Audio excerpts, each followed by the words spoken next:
पढेर चाहिँ मैले चाहिँ यसरी पढेर यही देश यसरी घुमेर यस्तो सुन्दर देशमा आज हामीले केही गर्न सक्थ्यौँ होला। आज हामी पनि यस्तो उमेरमा अब यस्तो अलि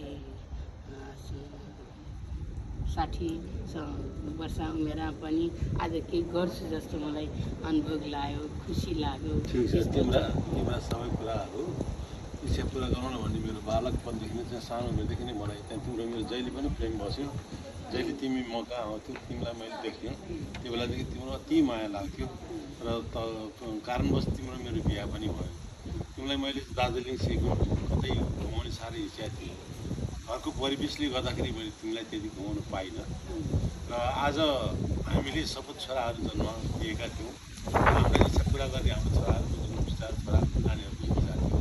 त्यो इच्छा आज म बाबुले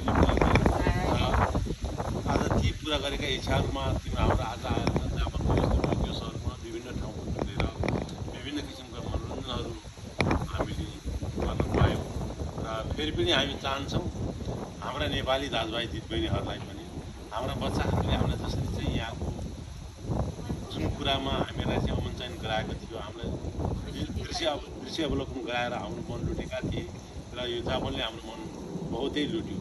त्यसमा सारा बच्चाहरू चाहिँ हाम्रा नेपाली दाजुभाइ दिदीबहिनीहरू जो जापानमा उपस्थित भएका छन्, जो जापानमा काममा व्यस्त भएका छन्, तिनीहरूले पनि आफ्ना आमा बाबाहरूलाई ल्याएर यसरी घुमाएर यस्तै मनोरञ्जन दिए भने कति राम्रो हुन्थ्यो होला।